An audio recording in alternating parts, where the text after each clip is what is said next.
যদি চক্ষু বন্ধ করে দেখতে পাই, আমরা যদি যোগ্যতা নিয়ে 5-10 বছরের মধ্যে দাঁড়াইতে না পারি, এই ভিডিও, এই ছবি, এই শহীদ পরিবার, এই আহত, এদের জীবন তো শেষ।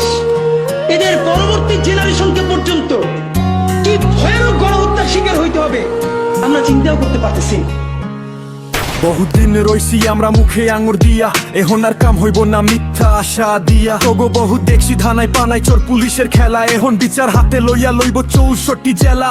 তোরা ভাবছো সাদি মইরা গেলে মইরা যাইবো ইনসাফ, জনতারে ঝুট বুঝায়া নির্বাচনে দিবি ঝাপ। ইন্টেরিম টোরে মরে নিজের জানো লয়া, আর টেরোরিস্টটা কাঠি নাড়ে পাশের দেশে বয়া। হায়া 24 দেখাও জাগো হই নাই শিক্ষা, 26-এও লাগবো তাইলে আরো একটা দীক্ষা। লক্ষ হাদি আওয়াজ তোলে ইনসাফ চাই চাই, দাবি এখন একটাই আমরা হাদি হত্যার বিচার চাই।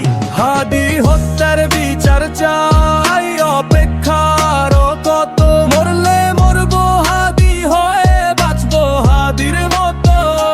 হাদি হত্যার বিচার চাই, অপেক্ষার কত, মরলে মরবো হাদি হয়ে বাঁচবো হাদির মতো। এতিম শিশু যখন জানতে চাইবে বাবাই আমার কথায়, কি জবাব দিব শুধু থাকো নীরবতায়।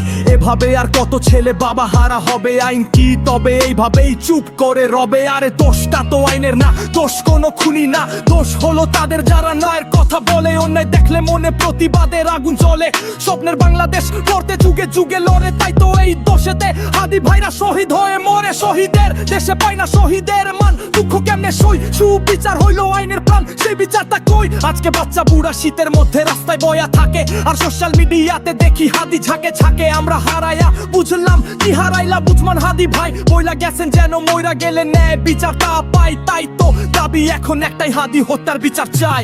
হাদি হত্যার বিচার চাই, অপেক্ষার কত, মরলে মরবো হাদি হয়ে বাঁচবো হাদির মতো। হাদি হত্যার বিচার চাই, অপেক্ষার কত, মরলে মরবো হাদি হয়ে বাঁচবো হাদির মতো।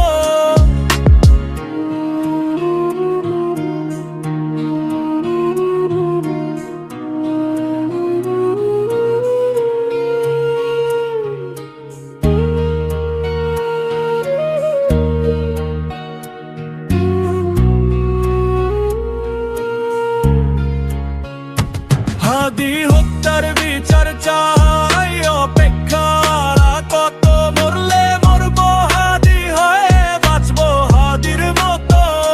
হাদি হত্যার বিচার চাই, অপেক্ষার কত, মরলে মরবো হাদি হয়ে বাঁচবো হাদির মতো।